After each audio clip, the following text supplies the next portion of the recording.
গত 5ই নভেম্বর 2024 আমাদের new town eco পার্কে উদ্বোধন হয়ে গেল ভারতের প্রথম এবং একমাত্র রিনিউয়েবল এনার্জি মিউজিয়াম বা সোলার ডোম। এটি হলো কলকাতার প্রথম সৌর গম্বুজ, যার মধ্যে রয়েছে 2000টিরও বেশি সোলার প্যানেল, যা প্রায় 180 কিলোওয়াট বিদ্যুৎ উৎপাদন করে। এই ডোমটির উচ্চতা হলো 27 মিটার এবং এর ডায়ামিটার হলো 45 মিটার। এই ডোমের বিভিন্ন অংশ রয়েছে tidal energy, geothermal energy, solar energy এবং উইন্ড এনার্জি সম্পর্কিত অনেক ইনফরমেশন। এছাড়াও রয়েছে এলইডি টানেল। আধুনিক রিয়েলিস্টিক এফেক্টের সাথে global warming, green house effect এবং ক্লাইমেট চেঞ্জিং দেখানো হয়েছে। এছাড়াও রয়েছে ফিউচার সিটি সম্পর্কিত একটি ধারণা। আজকের ভিডিওতে থাকছে এই সোলার ডোম সম্পর্কিত বিভিন্ন খুঁটিনাটি ইনফরমেশন। আর তাছাড়াও থাকছে এই মিউজিয়ামের এন্ট্রি ফি কত, এর টাইমিং কি রয়েছে, তার সমস্ত ডিটেলস।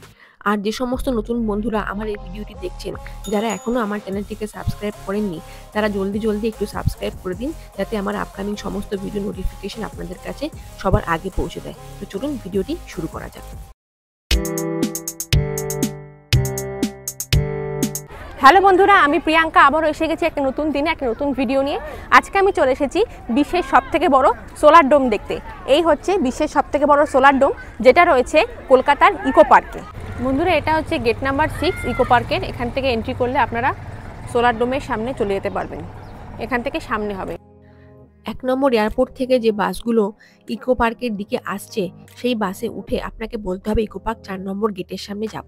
ইকো পার্ক 4 নম্বর গেট থেকে আপনাকে 6 নম্বর গেটে আসতে হলে হেঁটে আসতে হবে। 6 নম্বর গেট অবধি কিন্তু বাস আসবে না। এখানে টিকিট প্রাইস সব লেখা রয়েছে, পার হেড 200 করে, above 3 years of age. Ticket counter ভেতরে রয়েছে, পার হেড 200 টাকা করে টিকিট অ্যাডাল্ট। আর বাচ্চা যদি 3 বছরের নিচে হয় তাহলে কোনো টিকিট লাগবে না। 3 বছরের ওপরে বাচ্চাদের টিকিট লাগবে, ফুল টিকিট। আর তাছাড়া স্টুডেন্টদের জন্য পার হেড 100 টাকা করে। তো চলুন ভিতরে গিয়ে দেখি কি কি দেখার জিনিস রয়েছে। ভিতরে এন্ট্রি করেই ডান দিকে রয়েছে ব্যাগ রাখার কাউন্টার এবং পাশে বাঁদিকে রয়েছে টিকিট কাউন্টার। তো চলুন আমরা টিকিটটা কেটে নিই। টিকিট ভিতরে ঢুকেই এই দুটো রোবট রয়েছে, যেগুলো আপনারা যখন সামনে যাবেন আপনাদের হাই বলবে। আর এই ছোট রোবটটি আপনারা যদি নেন, রোবটের মাধ্যমেও আপনারা জায়গাটা ঘুরে দেখতে পারেন। সেক্ষেত্রে রোবটের চার্জ 100 টাকা। 100 টাকা দিলে আপনারা যখন ঘুরবেন আপনাকে রোবট গাইড করে দেবে। Hello. Hello. Welcome to Solar Dome. This is your smart humanoid assistant. Explore Solar Dome to gain insights into renewable energy and understand why it's essential. Robot দুটোর ঠিক পাশেই রয়েছে নিশান কোম্পানির ফিউচার ইলেকট্রিক কারের একটি model. এছাড়া বাঁ দিকে একটু এগিয়ে যেতেই রয়েছে হিস্ট্রি অফ এনার্জি সম্পর্কিত একটি ডিটেলস ধারণা। এখানে দেখানো হয়েছে কিভাবে আমরা আদিম যুগ থেকে পাওয়ার বা এনার্জির ব্যবহার স্টার্ট করেছিলাম এবং আস্তে আস্তে এখন এই 2024 এবং 25 সালে আমরা এসে ব্যবহার করছি সোলার এনার্জি। ইলেকট্রিক কারের এই মডেলটার থেকে একটুখানি এগিয়ে গিয়ে আমরা দেখতে পাবো সূর্যের একটি মডেল।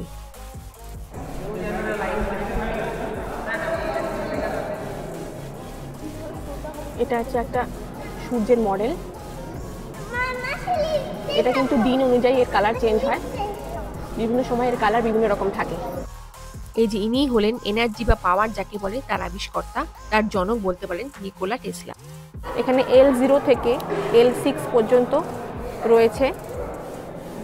এখানে কোথায় কি দেখবেন আপনারা সমস্ত কিছু গাইড করা রয়েছে। মানে টোটাল 6টি লেভেল রয়েছে। তো সেই অনুযায়ী আমরা এখন পুরো মিউজিয়ামটি দেখতে ঢুকবো।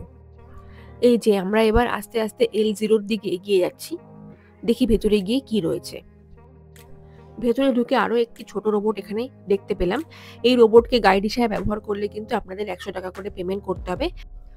আর পাশে রয়েছে একটি সিলিকন ওয়াক্সের মূর্তি, যিনি আমাদের দিক নির্দেশনা করছেন এবারে আমাদের কোথায় যেতে হবে।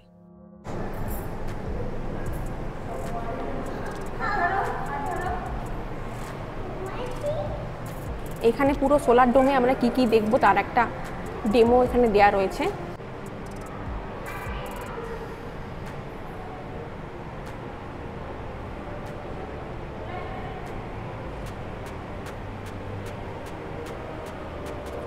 Climate change drives earths hottest year in June July 2022। জলবায়ু মানে আবহাওয়ার পরিবর্তনের ফলে 2022 সালে জুন জুলাই মাসে পৃথিবীর উষ্ণতম সময় ছিল। এখানে এই জিনিসটা দেখাচ্ছে। দেখুন, গ্লোবাল ওয়ার্মিংয়ের ফলে জলবায়ুর পরিবর্তন হয়েছে এবং তার ফলে যে পৃথিবীর কী কী ক্ষতি হয়েছে এখানে আমরা সমস্ত কিছু দেখতে পাবো। উল্টো ইউ এর মতো এরকম 6টা করা রয়েছে। এটা হচ্ছে 1 নম্বর। এখানে কিভাবে আমাদের পৃথিবীর আস্তে আস্তে ক্ষতি হচ্ছে জল দূষণ, বায়ু দূষণের ফলে, সেগুলো এখানে দেখানো হচ্ছে। এটা হচ্ছে 1 নম্বর টানেল। এই টানেলে দেখানো হয়েছে বায়ু দূষণের ফলে আমাদের পৃথিবীর কি কি ক্ষতি হচ্ছে এবং কিভাবে সমস্ত দূষণগুলো চারিদিকে ছড়াচ্ছে। এবার আমরা প্রবেশ করছি 2 নম্বর টানেলে। এই 2 নম্বর টানেলে দেখানো হয়েছে যে জল দূষণ ও বায়ু দূষণ যদি এরকম হারেই চলতে থাকে তাহলে 2100 সালে কলকাতা, লন্ডন, মুম্বাই, জাকার্তা এবং আরো বেশ কিছু বড় বড় শহর কিন্তু জলের তলায় চলে যাবে।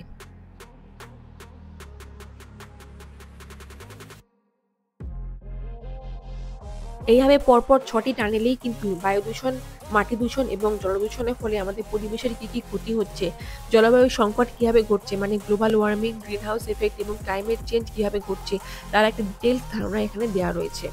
যেমন ধরুন হিমবাহ গলন, দাবানল, এই সমস্ত প্রাকৃতিক দুর্যোগের মাধ্যমে আমাদের পৃথিবী আস্তে আস্তে যে ধ্বংসের দিকে এগিয়ে যাচ্ছে তারই একটা সম্পূর্ণ ধারণা এখানে দেওয়া হয়েছে এবং বোঝানোর চেষ্টা করা হয়েছে যে এখন থেকে যদি আমরা না শুধরাই, এরকমভাবেই যদি দূষণ চলতে থাকে তাহলে কিন্তু পৃথিবী 2100 সালে আস্তে আস্তে ধ্বংসের পথে এগিয়ে যাবে।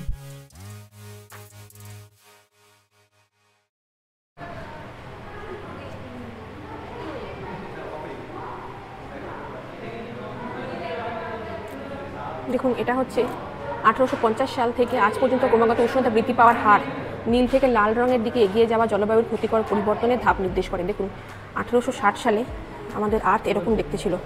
আস্তে আস্তে যত দিন গেছে, যত সময় গেছে, 1890, 1920, 1950, 1980 আর 2010-এ এই অবস্থা আমাদের পৃথিবীর। এখন চলছে 2025। তো এখন ভাবুন, আপনারা একবার ভেবে দেখুন কী অবস্থা আমাদের পৃথিবীর এখন গ্লোবাল ওয়ার্মিংয়ের ফলে, কীভাবে আমাদের পৃথিবীটা আস্তে আস্তে ধ্বংসের দিকে এগোচ্ছে। দেখে মনে হচ্ছে একদম সত্যিকারের কোনো মানুষ দাঁড়িয়ে রয়েছে। দেখুন, এই দুটো সিলিকনের মূর্তি যেন বলছে এখন অবস্থা ভয়াবহ, পৃথিবীকে বাঁচাতে আমাদের সাহায্য করুন। সত্যি, আমাদের ভবিষ্যৎ প্রজন্মকে যদি বাঁচাতে হয় তাহলে এখন থেকেই আমাদের সচেতন হতে হবে।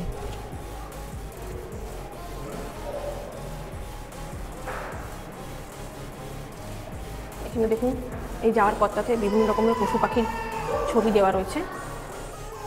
এখান থেকে বেরিয়ে গিয়ে দেখুন একটি কাল্পনিক বৃক্ষ মাতার মূর্তি ওনারা ফুটিয়ে তুলেছেন এবং এখানে লেখা রয়েছে যে নগর উন্নয়ন আমাদের বৃক্ষ প্রজাতিকে আস্তে আস্তে ধ্বংসের পথে ঠেলে দিচ্ছে। এরপর আরেকটু এগোতেই দেখতে পাওয়া যাবে বিলুপ্তপ্রায় কিছু বন্যপ্রাণী এবং আরো কিছু স্পিসিসের বিভিন্ন ধরনের মডেল। এবং এভাবেই স্পাইরাল র্যাপ দিয়ে গোল করে হেঁটে হেঁটে L0 থেকে L6 পর্যন্ত যে 6টা লেভেল রয়েছে সেগুলো ঘুরে ঘুরে আমাদের দেখতে হবে। এটা একটা ক্রেন রয়েছে, পোলার বিয়ার রয়েছে। এই L1 ধরে আমরা এখন সোজা হেঁটে যাচ্ছি।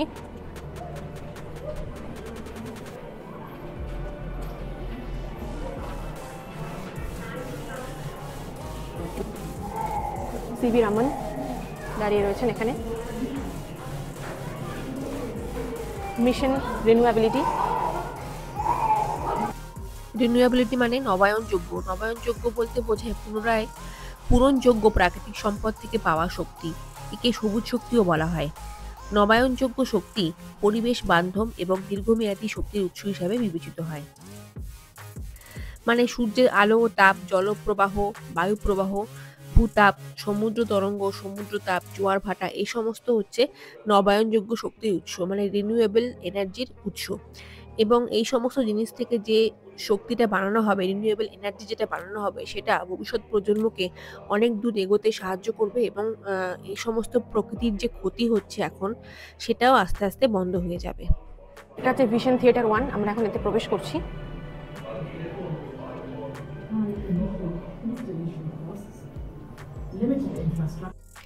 এখানে ওনারা দেখানোর চেষ্টা করেছেন যে রিনিউয়েবল এনার্জি আমাদের যে প্রাকৃতিক জিনিসগুলো রয়েছে, সূর্য তাপ, ভূতাপ, এই সমস্ত জিনিস থেকে কি করে তৈরি করা যায় সেই জিনিসটাই ওনারা এখানে বোঝাতে চেয়েছেন। আমরা এখন থিয়েটার নাম্বার 2-এ ঢুকছি। এখানেও সেম ওনারা বোঝাতে চেয়েছেন যে solar energy, geothermal energy, wind energy, এই সমস্ত ন্যাচারাল জিনিস, মানে ন্যাচারাল জিনিস দিয়ে যে সমস্ত এনার্জিগুলো তৈরি হচ্ছে সেগুলো তো রিনিউয়েবল এনার্জি। সেগুলো আমরা ইউজ করলে কিভাবে আমাদের পরিবেশকে আবার আগের মতো সবুজ করে তুলতে পারবো, আবার আগের মতো সুন্দর করে তুলতে পারবো। এইভাবে যে বরফ গলছে দিনের পর দিন, দাবানল হচ্ছে, গ্লোবাল ওয়ার্মিং হচ্ছে, এই সমস্ত জিনিস থেকে আমাদের প্রকৃতিকে, মানে আমাদের পৃথিবীকে বাঁচাতে পারবো। এরপর আমরা আস্তে আস্তে আবার নেক্সট লেভেল মানে L2 এর দিকে এগোতে থাকলাম। এই যে মাইকেল ফ্যারাডে, এগুলো সবই হচ্ছে সিলিকন ওয়াক্সের তৈরি।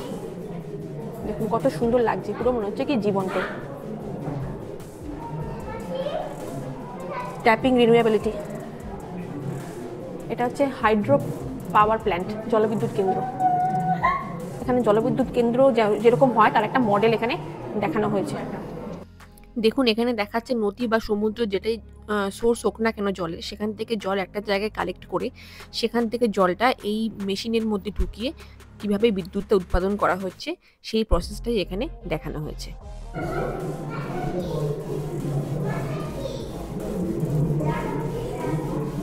এটা হচ্ছে ফ্রান্সিস হাইড্রো টারবাইন। এটি একটি হাইড্রো টারবাইন যার মাধ্যমে জলবিদ্যুৎ উৎপাদন করা যায় এবং এটি ফ্রান্সের একটি মেশিন যার মডেল এখানে দেওয়া রয়েছে। এখানে 1 2 3 4 করে প্রত্যেকটা পার্টের নাম দেওয়া রয়েছে। এখানে কোনটা কি কাজ করে এটা এখানে দেখা যাচ্ছে।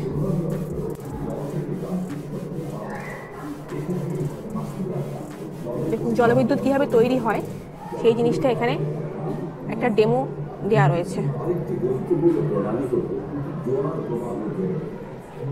টাইডাল পাওয়ার প্ল্যান্ট, জোয়ার ভাটা থেকে উৎপন্ন বিদ্যুৎ কেন্দ্র। জোয়ার ভাটা, সমুদ্রের জোয়ার ভাটা থেকে কীভাবে বিদ্যুৎ উৎপন্ন হয় সেটারই একটা ডেমো এখানে দেখানো হয়েছে।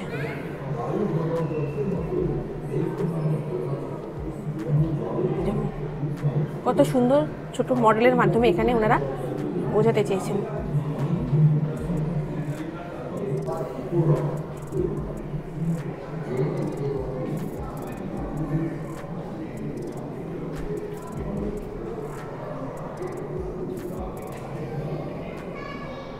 এটা হচ্ছে সিগেন টারবাইন। সিগেন ছিল বিশ্বের প্রথম বৃহৎ আকারের বাণিজ্যিক জোয়ার প্রবাহ জেনারেটর। সমুদ্রের জোয়ার ভাটা শক্তিকে কাজে লাগিয়ে কিভাবে বিদ্যুৎ উৎপাদন করা যায় সেটা দেখার পর আমরা চলে গেলাম বায়ু শক্তিকে, মানে উইন্ড এনার্জিকে কাজে লাগিয়ে কিভাবে সেখান থেকে বিদ্যুৎ উৎপাদন করা যায় সেটা দেখার জন্য। এটা হচ্ছে উইন্ড ফার্ম। বায়ুর মাধ্যমে কীভাবে বিদ্যুৎ উৎপন্ন হয় সেটা এখানে দেখানো হয়েছে। দেখুন এটা হচ্ছে একটা মডেল।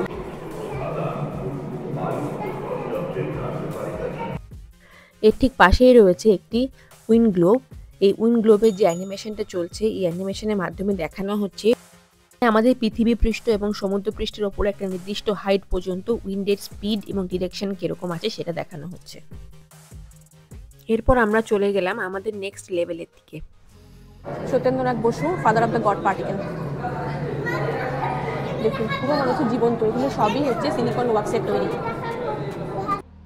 এখানে দেখানো হচ্ছে জিওথার্মাল পাওয়ার, মানে ভূতাপীয় যে শক্তিটা সেটাকে ইউজ করে আমরা কিভাবে রিনিউয়েবল এনার্জি বানাতে পারি।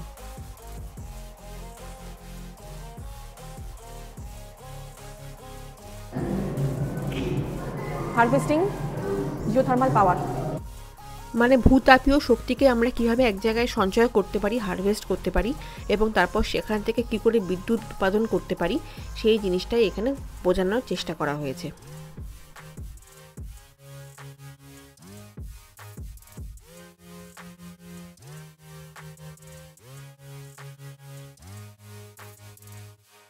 হচ্ছে ভূতাপীয় বিদ্যুৎ কেন্দ্রের একটা ডেমো দেখানো হয়েছে।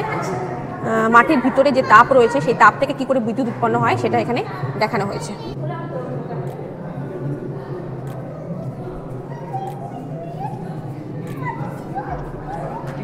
ইনি হলেন James Clerk Maxwell, father of classical magnetism. এরপর আমরা যেটা দেখেছিলাম সেটা হলো সৌর তাপ, সূর্যের তাপকে কাজে লাগিয়ে সেখান থেকে কি করে সৌর বিদ্যুৎ উৎপাদন করা যায়। এখানে একটা দুটো মেশিনের ডেমো দেওয়া ছিল এবং গাইড বুঝিয়ে দিচ্ছিলেন যে কিভাবে সেই তাপটাকে সংগ্রহ করে ওই মেশিনের মাধ্যমে তৈরি করা হয়। এরপর আমরা আস্তে আস্তে লেভেল 4 এর দিকে এগিয়ে গেলাম এবং এগিয়ে যেতে বাদিকে যে চার্টটি দেখছেন এখানে 20টি বড় বড় সোলার পাওয়ার প্ল্যান্ট কোথায় কোথায় বসানো রয়েছে অল ওভার ওয়ার্ল্ড, সেটা একটা ডেমো দেওয়া রয়েছে।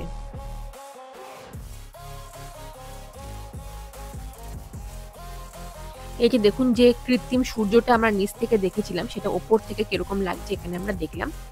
এই হচ্ছে লেভেল 4, আমরা এখন লেভেল 4 এ ঢুকবো।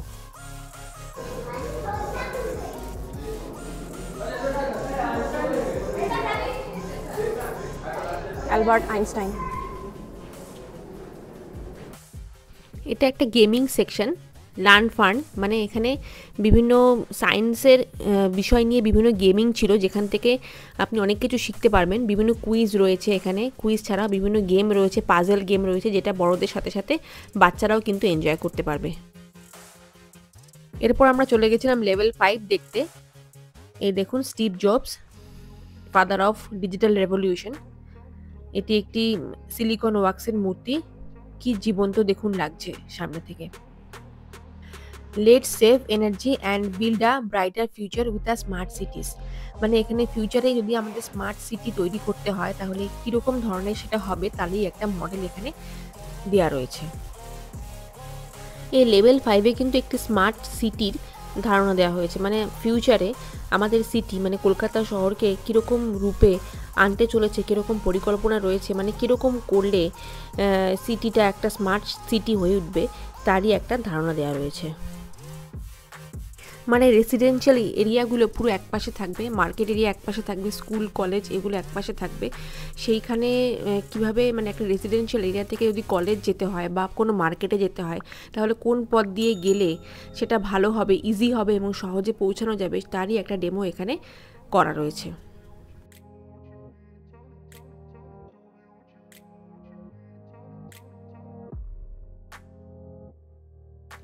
লেভেল 5 দেখে আমরা এরপরে একদম টপ ফ্লোরে চলে গেলাম যেখানে রয়েছে লেভেল 6 এবং একটি ক্যাফেটেরিয়াও রয়েছে ওখানে। তো বন্ধুরা আমরা এখন এই ক্যাফেটার ভেতরে ঢুকবো। একদম টপ ফ্লোরের এই ক্যাফেটা রয়েছে সোলার ডোমের। এখন আমরা দেখি ভিতরে কী কী খাবারের অপশন রয়েছে।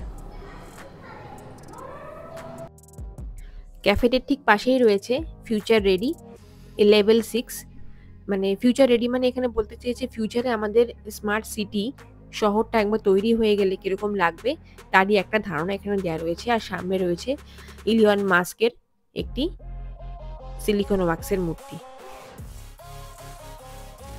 যেতে যেতে বাদিকেও দেখতে পাবেন এয়ার টারবাইন, এছাড়া উইন্ড এবং সোলার এনার্জি এই সমস্ত কিছু ব্যবহার করার জন্য যে সমস্ত মেশিনগুলো আবিষ্কার হবে ভবিষ্যতে ফিউচারে সেগুলোরই একটা ধারণা এখানে দেওয়া রয়েছে। দেখুন এরকম হাফ সার্কেল করা যে জায়গাগুলো রয়েছে সেখানে আমাদের ফিউচার সিটি যদি স্মার্ট সিটি হয়ে থাকে তাহলে সেটা কিভাবে ডিজাইন করা হবে এই সমস্ত জিনিসগুলো এখানে দেখানো হয়েছে। দেখুন এখানে স্মার্ট সিটিতে গ্রিনারি বেশি থাকবে, রাস্তাঘাট থাকবে অন্যরকম পয় পরিষ্কার, মানে সমস্ত কিছু একটু অন্যরকমভাবে তৈরি করা হবে। এই যে ভিতরে এই ক্যাফেটেরিয়াটা রয়েছে, সব থেকে টপ ফ্লোরে রয়েছে, সোলার ডোমের টপ ফ্লোরে এই ক্যাফেটেরিয়াটা রয়েছে। এখান থেকে আপনারা যা ইচ্ছে করবে খেতে পারবেন। দেখুন বিভিন্ন ধরনের আইটেম রয়েছে, স্ন্যাক্স আইটেম। তবে এখানে খাবার দাবারের প্রচণ্ড দাম। আমরা একটা সিম্পল জুস নিয়েছিলাম মেয়ের জন্য, তার দামে 99 টাকা নিয়ে নিয়েছিল। ইকো পার্কের নিচে বাইরের দিকে অনেক খাবারের অপশন রয়েছে, তো আপনারা চাইলে বাইরে বেরিয়ে খেতে পারেন।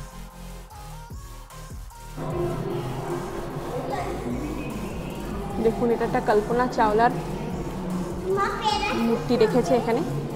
এটি একটি ইন ফিউচার সোলার এনার্জি দ্বারা চালিত হবে এই কারটি, এরকমই একটা মডেল এখানে রাখা হয়েছে। এখানে একটা রোবট রয়েছে।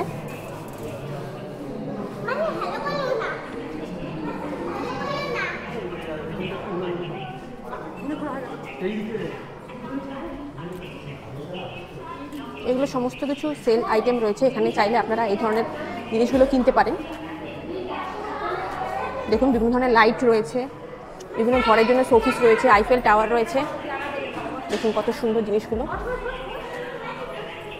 Statue of liberty, Eiffel tower, Taj Mahal, অনেক কিছু রয়েছে এখানে। সব সেলের আইটেম, আপনারা চাইলে এখান থেকে বাই করতে পারেন। এখানে এমন কিছু কিছু লাইট রয়েছে যেগুলো সোলার এনার্জি ব্যবহার করে চালানো হয়, তো আপনারা চাইলে সেখান থেকে এগুলো দেখে কিনতে পারেন। তো বন্ধুরা, যতটা পারলাম এই সোলার ডোম সৌর গম্বুজ আপনাদের দেখানোর চেষ্টা করলাম এবং আশা করছি আপনাদের পুরোটা দেখাতে পেরেছি বা বোঝাতে পেরেছি। তো আপনারা যদি আসতে চান ভবিষ্যতে, তো আপনারা অবশ্যই আসতে পারেন। কিভাবে আসবেন আমি তার ডিটেলস দিয়ে দিয়েছি। এই সৌর মিউজিয়াম কিন্তু এভরিডে খোলা থাকে, সকাল 11টা থেকে রাত 7:30 পর্যন্ত। তো বন্ধুরা, আজকের ভিডিওটা আমি এখানেই শেষ করছি। ভিডিওটা কেমন লাগলো অবশ্যই আপনারা জানাবেন, কমেন্ট করবেন। যদি ভালো লাগে একটু লাইক করে দেবেন আর সবার সাথে একটু শেয়ার করে দেবেন। আর যদি ভিডিওটা ভালো লাগে তাহলে অবশ্যই আমার চ্যানেলটিকে একটু সাবস্ক্রাইব করে দেবেন, কারণ আপনাদের একটা লাইক আর একটা সাবস্ক্রিপশন আমাকে অনেকটা এগিয়ে যেতে হেল্প করবে। তো আজকে আমি এখানেই বিদায় নিচ্ছি, আবার দেখা হচ্ছে আপনাদের সাথে নতুন কোনো ভিডিওতে, নতুন কোনো জায়গায়। তো আজকের মতো টাটা।